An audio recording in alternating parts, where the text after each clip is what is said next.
Жизнь – борьба. Эти слова относятся к каждому из нас, но есть люди, которые превращают нашу будничную борьбу за выживание, за место под солнцем в высокое искусство. В спортивно-оздоровительном комплексе имени Елкана Тидеева завершился чемпионат СКФО по греко-римской борьбе. Турнир приурочен к 70-летию Великой Победы. Побороться за звание сильнейших в Северную Осетию съехались более 150 спортсменов со всех северокавказских регионов.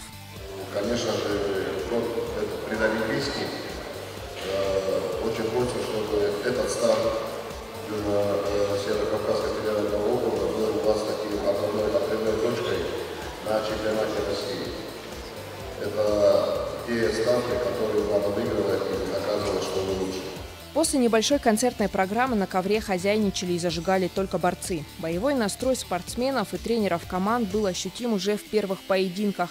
Юноши поражали зрителей красивой борьбой, рисковали, а наставники подсказывали необходимые приемы. Ведь в классической борьбе исход поединка зависит не только от силы спортсменов, но и от техники.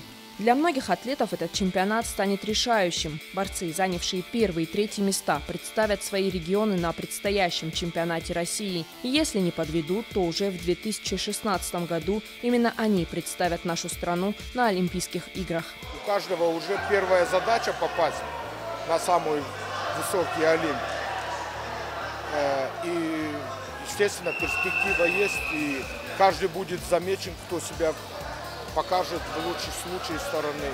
И будем надеяться, что из этих ребят, не только с нашей команды, но и с командой других республик, являются уже кандидатами в олимпийскую сборную.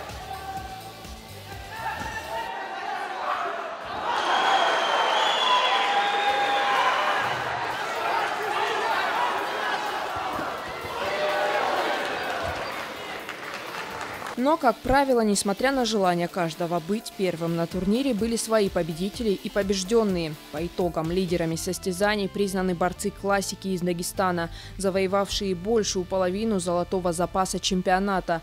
3 медали высшей пробы в активе чеченских спортсменов. А вот североостинским атлетам не удалось показать свое мастерство в полной мере. По общему количеству наград в копилке наших атлетов лишь 3 бронзовых и 3 серебряных медалей. Победителями состязаний в общекомандном зачете стали чеченские борцы. На их счету 9 медалей различного достоинства. Второе место с 8 наградами заняли спортсмены из Дагестана. Земфира Лолаева, Артем Балатаев, Алан Гасанов, Олег Рамонов. Осетия ТВ.